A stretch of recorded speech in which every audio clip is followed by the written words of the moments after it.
All right, church, so big day today, big thing happening later. I'm curious to see where you all stand, all right, because the Vegas odds makers have asked us. Who in the big game tonight, I can't say the real name of it because then we'll get sued. The big game, who's got the 49ers winning?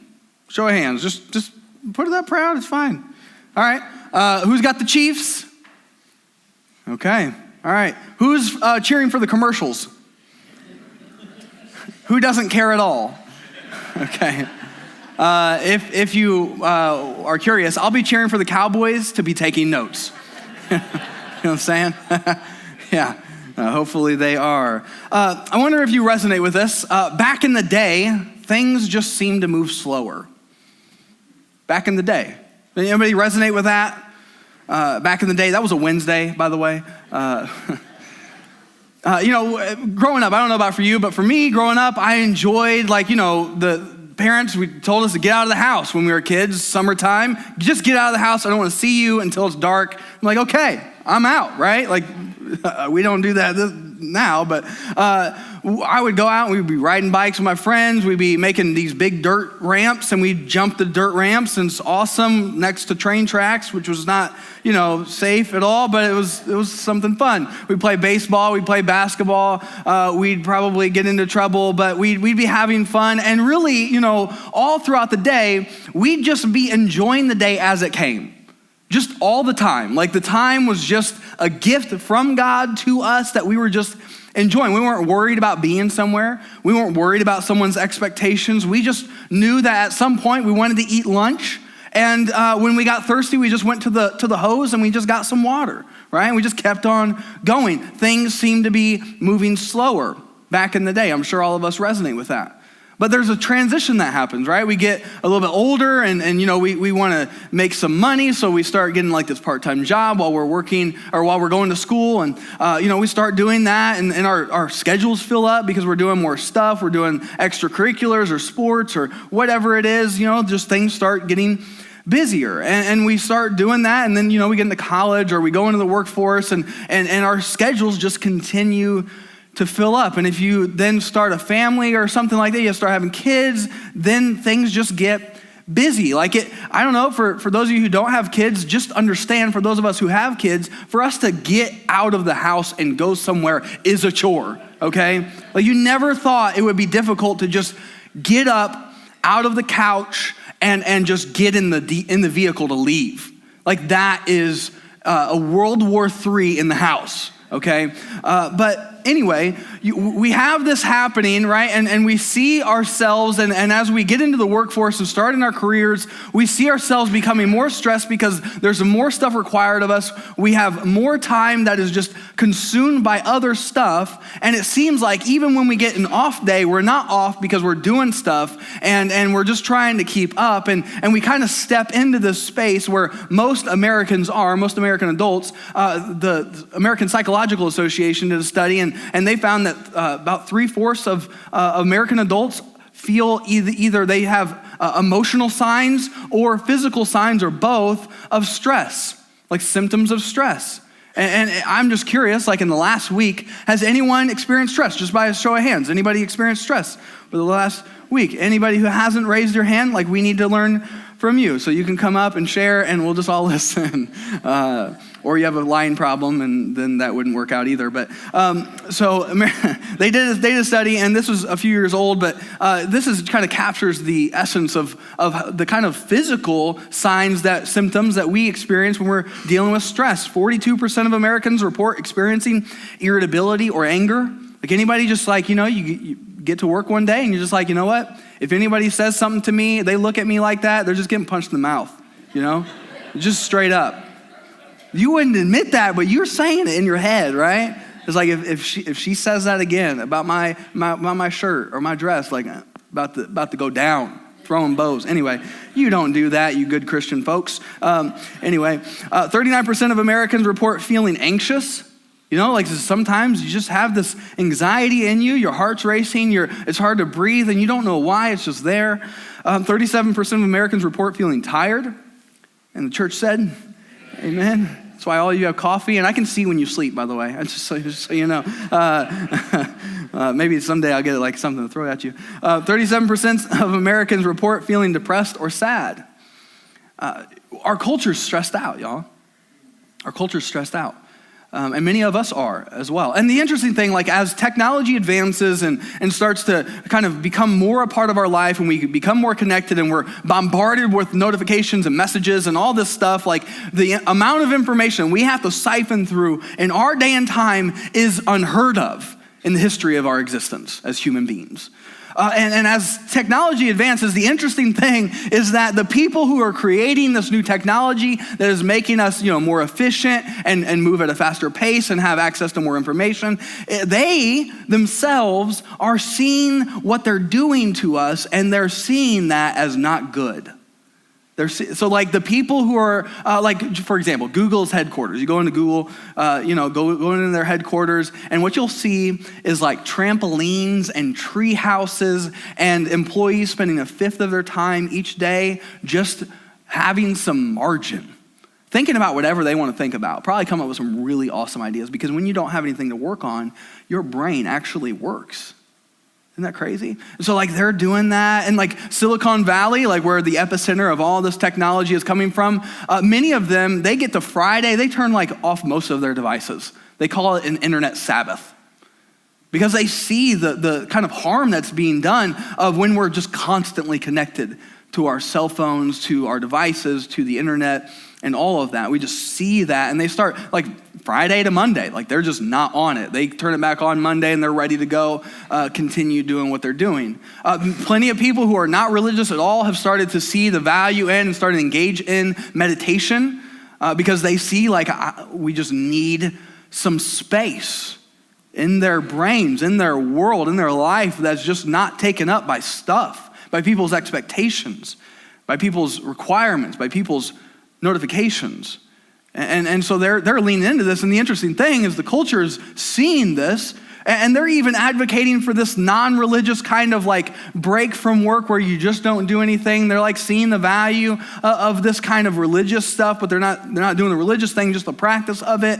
And it's really interesting to see all this happening. Now, we've been in the series Rhythm or Blues for the last few weeks, and what we've been asking ourselves the question of, and hopefully you've been asking this question yourself, it's not just when I say it, and I think that you're asking yourself this question, but when I do say a question, you ask yourself that question. It's a psychological thing, so I get you to think about what I'm talking about. So it's a really cool thing. It's really true, actually. Just letting you in behind the curtain. What's the song our life is producing? What's the song your life is producing? Now you're thinking about the song that your life is producing. You don't even get the metaphor, but your song, your life produces a song, and if your life was a song, what would it be like? For most of us, the song, even though we don't like this genre of music, is like a screamo song. It's like, it never stops. It's just like, yeah, woo. And we're like, and there's something wrong with the song that our life is producing because we have no space. And the thing that we're going to talk about today, this musical term, is called cadence. Cadence. And if you're musical, then, if I get this slightly wrong, just tell me afterward. Don't call me out right now. That would be debilitating, and that would be sad. But anyway, cadence has kind of like two kind of meanings in music. The first one, like the one that we probably think of, is like the time, the beat, the kind of like the pace of a song as a cadence. But cadence is also this kind of like, think about it as a musical punctuation marks. Okay, so like it's the space between a verse and a chorus, and it kind of gives some space in there. Think of a comma, right? Or it's the end of a song, and it's the way it ends. Think of a period or exclamation point. Like it's just ends on a really high note or a somber note, whatever it is. Cadence is something that allows the song that our life is producing to have space and to have rhythm and to have just some white space to just be. And so today we're going to look at the cadence that God has given to us as a gift. And here's my disclaimer, okay? In all the rhythms that we're looking at in this series, the reality of today's is going to be harder to implement than all the others, probably harder than all the others combined. But it's also going to produce a gift and a amount of goodness and value to your life that if you would just lean into it and trust God in it, It would be the greatest gift you have received other than receiving the life-transforming power and transformation from Jesus, okay? This is something that God has given to us as a gift for our good, and it's called a cadence. I'll give you the other term here in a minute. But Archibald Hart has said this: the lives of most of us are far too hectic and fast-paced. We are driven by a need to succeed and a very distinctive need to prove ourselves. This leaves little room for relation or leisure in our hectic lives. It's as if we are trapped on a runaway train and don't know where the brakes are. The engines of our bodies have jammed at full throttle. The engines of our body have jammed at full throttle. Anybody else feel that way? At the end of the day, you just don't know how to stop. It's just too much. And God agrees, and he wants to give us a gift to see where the brakes are and even how to push the brakes in.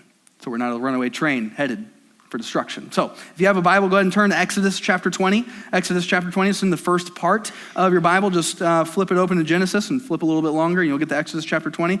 Exodus chapter 20. God has delivered the Hebrew people. So they were slaves in Egypt for about 400 years. They were enslaved by the Egyptians, and God raised up a man named Moses and said, hey, I want you to go to them, and I want you to tell Pharaoh, the king of Egypt, to let my people go. And I'm going to be with you, and I'm going to use you to deliver my people. And so Moses argues with God a little bit, and eventually Moses listens. So lesson for us all: if you argue with God, which most of us do, you ain't going to win the argument, so just go with it. You know what I'm saying? So Moses goes to Pharaoh, and Pharaoh argues with God, but again, here's the trend. He relents and lets God's people go. So they are released from captivity as slaves in Egypt. They are leaving Egypt and they are headed to the promised land. But then Pharaoh changes his mind because he's like, you know what? That's all free labor. I'm going to lose a bunch of money. I need to go get those people. Go get them. So he sends his military on the prowl to go get them and bring them back to Egypt. God sees this and delivers the Hebrew people through the Red Sea and then swallows up the military of Egypt in that sea and destroys them. And God has delivered these people by his own hand, by his own power, into freedom. And now they're in the wilderness and headed toward the promised land. And now, as God's people who had been rescued by him, who saw him do amazing things, he says, hey, I want you to be my people. And if you're my people, then you live a different way, because I want what's best for you. I want you to live a good life. And so then he says this in Exodus chapter 20. Then God spoke all these words. I am the Lord your God who brought you out of the land of Egypt, out of the place of slavery. Do not have other gods besides me. So for those of you who are like, you've been to church for a while or for a minute, you know that that's the first commandment of the 10 commandments. Do not have any other gods besides me. And I think God is saying, notice how he says it in verses 1 and 2. Then God spoke all these words. I am the Lord your God who brought you out of the land of Egypt, out of the place of slavery. In other words, I've got what's best for you in mind, okay? I have brought you out of Egypt. Now, think about this, okay? For these people who, this was their world in Egypt. So Egypt, right, they're enslaved under Pharaoh, and their requirements was work all the time. You are what you produce. You are what you put out. Your output is your value. That is how you are measured. So every day, all day, they are working and working and working. And Pharaoh never says, hey, just take a day off. It's fine. You've been working hard. No, he says, here's more stuff for you to do. And the Egyptians worshiped gods that required endless production and constant work. And so the Egyptian gods are telling Pharaoh that this is what's required of him, to have endless means of production. And he is using that as a justification to enslave a whole people, millions of people, to do his bidding and produce for his people. And so this is all happening, right? So you have the Egyptians enslaving the Hebrew people, and the Hebrew people are brought out by God's own hand. And God is saying, hey, I brought you out of Egypt. I brought you out of that work system, that system of oppression where you had to work all the time. Your identity was what you did. When Pharaoh looked at you, he did not look at you as a person made in God's image. He looked at you as someone who produced something. He looked at you as a commodity. You were simply another product on the shelf that was doing his bidding.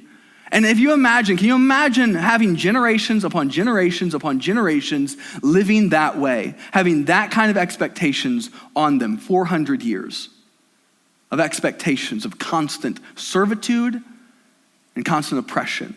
How long would it take for them to release themselves from that space and then follow God and what he's calling them to do? That'd be a big undertaking, right? That'd be pretty major. And so God's saying, hey, I have brought you out of the land of Egypt, but you have to understand, before you can live the life I'm calling you to, I need you to understand that there's still a little bit of Egypt in you. And you cannot go back to the God that you were serving that said that you are worth what you produce. You are worth what you do. That is not what you are worth. I am taking you out of that place, and I'm taking you out of that system of oppression, and I'm taking you into the freedom and promised land of mine that is for you as a gift. And I want you to receive this deliverance, because no longer do you have to look at yourself and see yourself as a commodity, because from the day you were born, that's how people looked at you. And that's how you've seen yourself. And in America, we kind of operate this because, think about it, endless production, constant expectations, having people who their identity is attached to what they do and what they produce. Does that sound familiar to anyone? Like, if we're not careful, we enslave ourselves just like the Hebrew people were enslaved under Egypt, under Pharaoh. Because many of us, we serve the God of the American dream, and the American dream says you need to pursue happiness, and you probably won't achieve it, so you got to keep pursuing, keep acquiring, keep doing, keep producing. And so you kind of do more, you got to, keeping up with the Joneses, all that stuff, and we serve that God, the God of economics, the God of expectations. And the interesting thing is, if you track our history, just more recently, you see the Industrial Revolution kind of changing us from an agrarian society to more industrialized society, and where basically expectations of employers started to look at their employees as a commodity. Because you are valuable to me to the degree that you produce something. Right? We've all experienced that. There's how would you see a different way? We just assume that's normal. But God's saying, hey, you are not what you do. There's more to you than that. You don't have to look at yourself as just a producer of goods. You are not a commodity. And that's why when if some of us, if we lost our career, if we lost our job, we'd be dazed and confused on who we are and what we're supposed to do. Why? Because we've not attached our identity to the God who loves us. And that's what God was wanting the Egyptian or the Hebrew people to step into, is he's saying, hey, I've delivered you out of the hands of the Pharaoh who required everything of you, who never let you rest, who never let you have any kind of margin in your life. I've delivered you from him. I've taken you off your shackles. I've taken you out of that place, and I've taken you out of that system of oppression. I want you to thrive.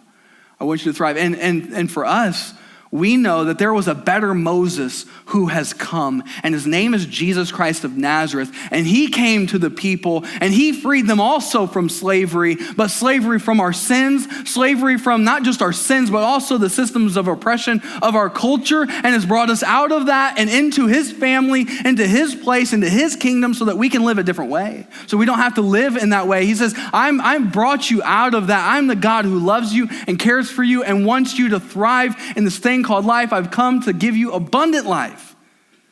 But here's the thing. You have to receive it.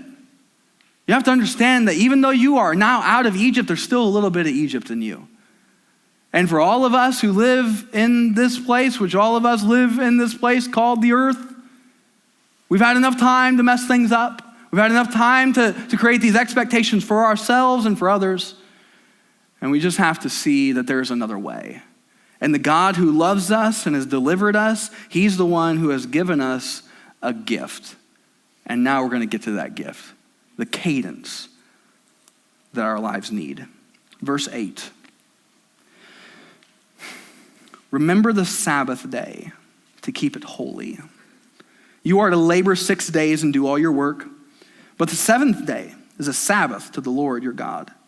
You must not do any work, you, your son or daughter, your male or female servant, your livestock, or the resident alien who is within your city gates. For the Lord made the heavens and the earth, the sea, and everything in them in 6 days. Then he rested on the seventh day. Therefore, the Lord blessed the Sabbath day and declared it holy. Now, for many of us who grew up in church, there's like 9 commandments in the 10 commandments. This is the one that's not in there. Because we're like, is that something I'm supposed to do still?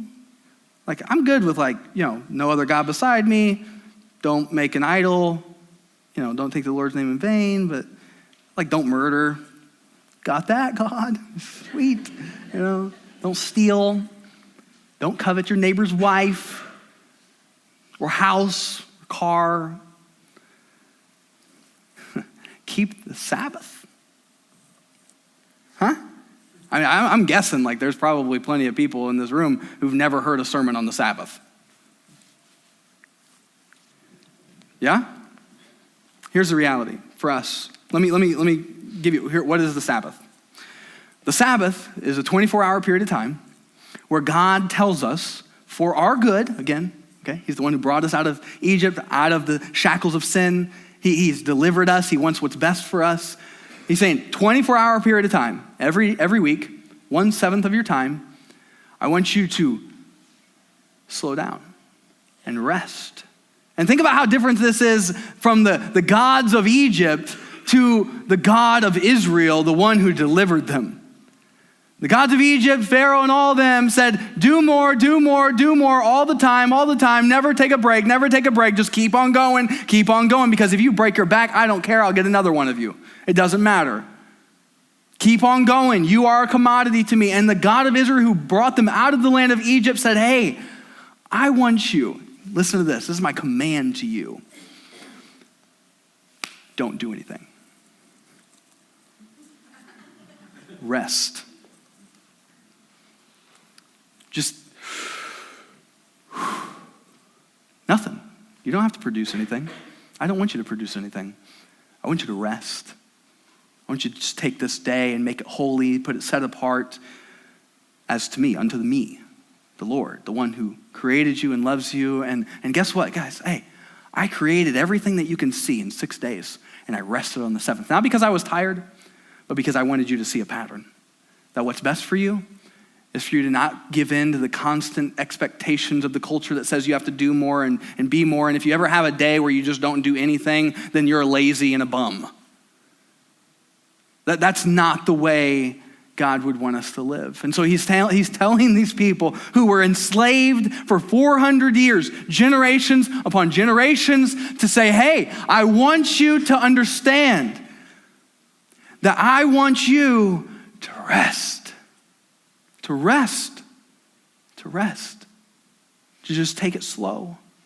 1/7 of your time is for me, and that is the day I want you to cease from working and doing all that. So the Sabbath is a 24-hour period of time where you cease from work, both paid and unpaid. It's not the day to get your honey to-do list done. It's the day to, without shame, without guilt, to take it slow. And I'll talk more about some practical things here toward the end, but the thing is, the Sabbath is something that we need. The Sabbath is something that we absolutely, desperately need. Because the reality is, here's the reality, all of us, probably the last time we took a Sabbath where we just did nothing of expectations, did nothing of accomplishment, did nothing of chores, did nothing of work, was the time that we were puking our guts out. That was when we were sick. And so God is kind of put it in place that if you don't honor the Sabbath, you'll still honor the Sabbath. It just won't be on your terms. Because we need rest. You are not created to just keep going. You're finite. You are not infinite. God is, and even he showed you that this is something that you need. This is the truth I want us to have just soak deep within our soul and with our bones. God has given us the cadence of the Sabbath for our good. God has given us the cadence of the Sabbath for our good. It's for our good. And in the Sabbath, in the space where you just slow down, you get rid of all the expectations of outside and inside yourself. Oh, you're just a bum. You're not doing anything. You're lazy. You're not doing anything. What are you doing? All those voices outside and inside. You just say, hey, I'm just honoring my God. And here's the reality: your undone to-do list will still be there when you're done. There's going to be all kinds of things that you will have to say, I'm just going to stop in the middle of this, and it will be there when I get back. When I stop working, when I stop doing, guess what? The world still goes on. Imagine, when you're sleeping, God's still working. When you're sleeping, God's still moving. But you and I need rest. God has created us to need this. And he's given it to us as a gift. Like naps are a gift from the Lord above. And the church said, and I wish my kids would learn that, right? Like one day when they're out of my house probably, or when they're teenagers and they just don't get out of bed for school. I don't know, right? That's how I was when I was a teenager. But we need this. This is a necessary thing for our good. We need this space to cease from doing. And here's what this will be a reminder of for all of us. And some of us need this more than others. Sabbath, when you are spending that time, when you're just not doing anything, I mean, there's some things you can do. I'll talk to you about those things in a minute. But when you are not doing your job, when you are not trying to do the chores, when you're not trying to get that project done, when you're not trying to run from this thing to this thing, you're reminded of something. And this is something like some of us, we stay busy so that we don't have to come to terms with what's going on inside of us. Some of us stay busy so that we don't have to hear what God's saying to us, that, hey, that's something that is just kind of ugly and we need to let that go and let him do some work in us. Sabbath is a reminder that we are not what we do. And we all need to be reminded of that. You are more than what you do. You are more than what you did. You are more than what you didn't do. You are more than what you're doing right now. You are more than what you will do. You are more than that. We all need to be reminded that you are more than your sales quota, your ability to stay hitting all the expectations of your job. You are more than the expectations you put on yourself at home with your kids. You are more than that. I need to be reminded that I am not, my identity is not in being a pastor. I need to be reminded that no matter what happens in my ministry, I'm still a child of God who's loved and cared for and adored. I need to be reminded that I am more than the sermons that I preach. Because sometimes some churches can look at their pastor as a commodity, just a sermon producer who just entertains them and loves them. And everyone looks at you just like as a preacher, not as a person. I've wrestled with that. And no matter what you do, you've wrestled with that too. No matter what it is you do, you've wrestled with the idea that you have attached your identity to that thing. And how's that working out? It's not. It's not. It's not working out for us to just constantly stay going.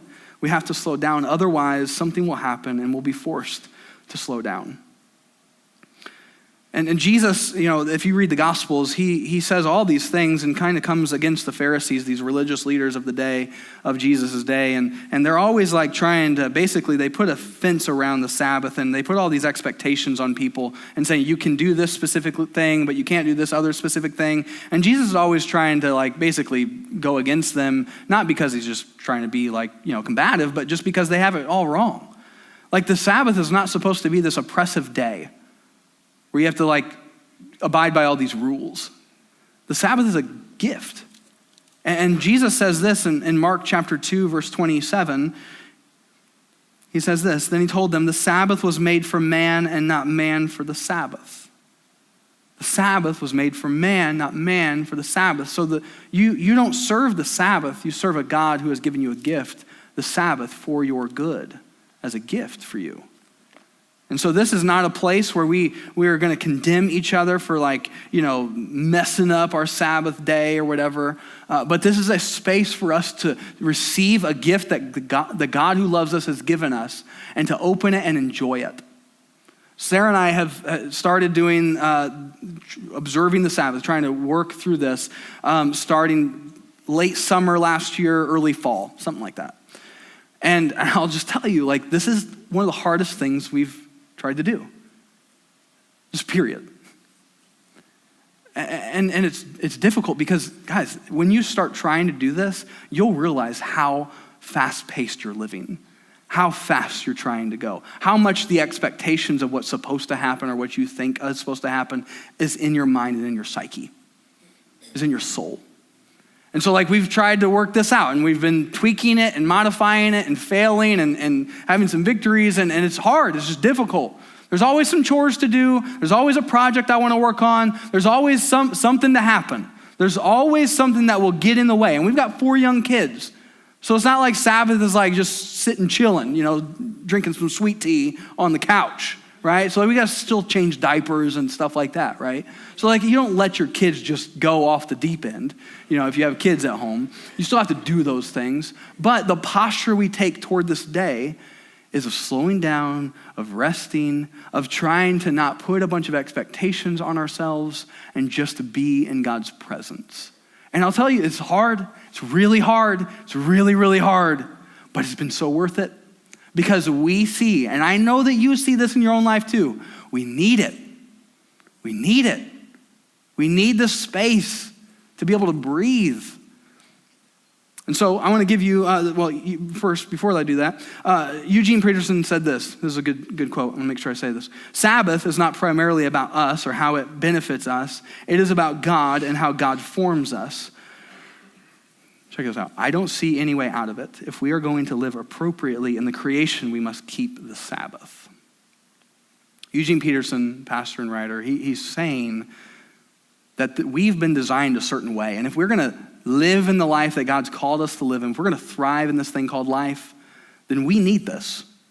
And not to mention, God has commanded it of us for our good. I mean, just read the 10 Commandments and imagine a society who doesn't do that.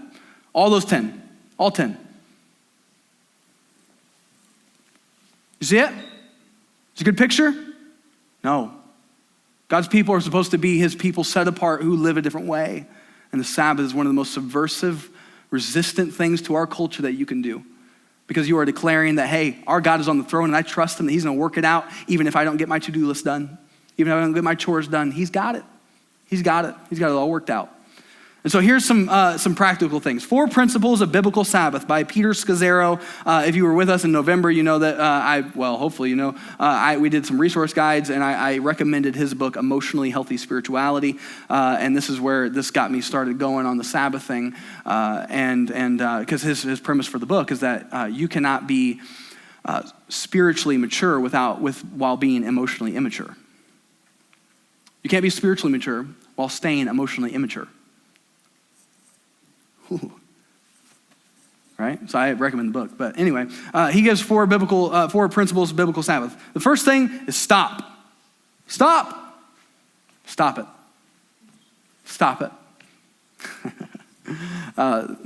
Some of you may already go here. There's a Saturday Night Live clip. And I shared this in first service. I don't even know if I should share it, but whatever. It's fun. Maybe I think it may be from God to you. So there's a skit in Saturday Night Live, I don't know, years back. And this lady goes into this was supposed to be the counselor's office, right? The counselor's space. And she's like, hey, I got this fear I need to work through, and I really need your help in it. And the counselor's like, okay, cool, sit down. And he said he gave her the pricing structure, I think, and it was like 5 minutes was a certain price, and then anything beyond that was like this inordinate amount of price. So she's like, oh, okay, well, and so he's like, so what is your fear? And she says, oh, I just have this fear of being buried alive inside of a box. And he's like, wow, that's terrible. Like that must be really horrible. Like to always be like afraid of that. Like he's like, have you ever been buried alive inside of a box? She's like, no, I've not. It's just kind of a fear I have. And he's like, okay, all right, well, wow, that's just really unfortunate. I think I've got something that will help you tremendously. I've got something. And she's like, okay, should I write this down? He's like, well, I mean, you can. That's fine. You can write it down. It's 2 words, but yeah. And then he takes this pause, and then he says, stop it. Just stop it. Stop. Why would you want to be afraid of that? Just stop it. Just stop it. And she argues like, oh, well, I don't mean to. And then he finally gets to the end of the skit, and he says, stop it or I'll bury you alive inside of a box. And she's like, distraught. It's horrible. It's horrible. It's horrible. That's not a good counseling, okay? At all. But to step into the Sabbath, at the end of the day, we have to make a choice to stop. To stop. All the franticness of our lives, all the things that we think we got to do, all the places we think we got to be, all the chores that we think we got to get done, all the emails we think we got to send, all the things we think we got to do. We've got to just stop. Stop. And it begins there. It starts with stopping. The Sabbath starts with stopping every single time, because there will always be something else for you to do. The second thing is to rest. To rest. Naps are good. Rest. Rest. And rest may look different for you in your season of life than it looks like for me in my season of life. Like it may look different. It just may. Like some things that are restful for you may not be restful for somebody else. And that's okay.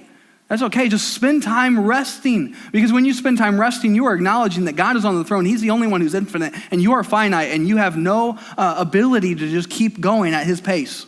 You just don't. And we need to rest. We just need to rest. We just need to rest. We just need to rest.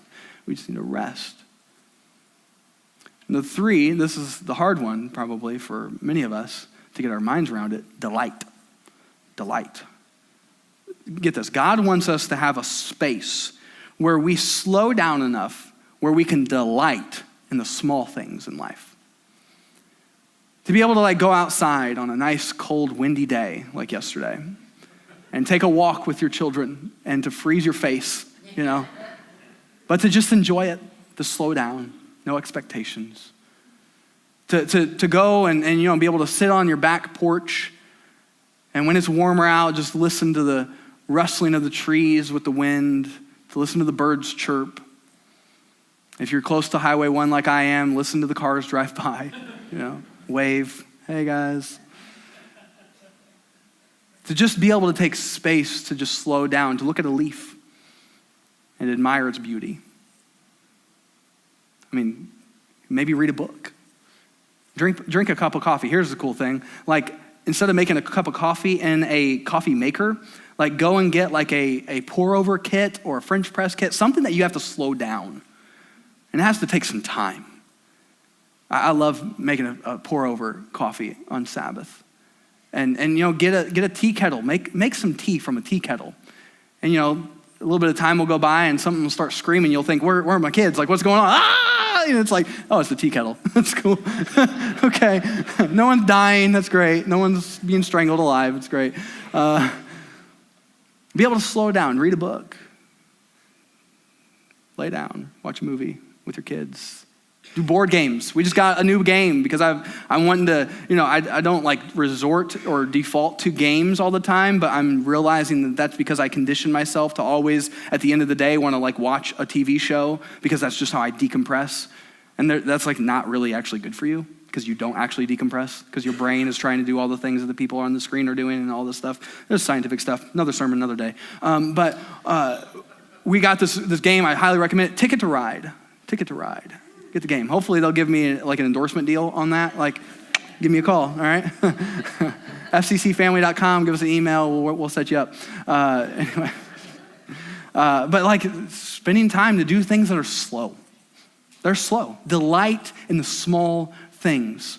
And here's what we're finding is that, I need to hurry up. Other than that, I'm not gonna go fast, okay? I'm just gonna slow down. We got lunch, Brandon.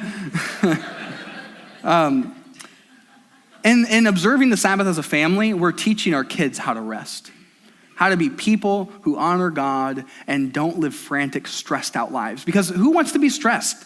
Who wants to be stressed? You're like, you know what, this week, it'd be awesome if I could just be really stressed. One of us, okay, awesome. We'll pray for you, okay? We just need that. And number 4, to contemplate. Contemplate God's goodness. Spend time in prayer. Spend time reading his word. Here's the cool thing about Sabbath. It's the container that can contain all the things, all the rhythms that we've been talking about all this whole series.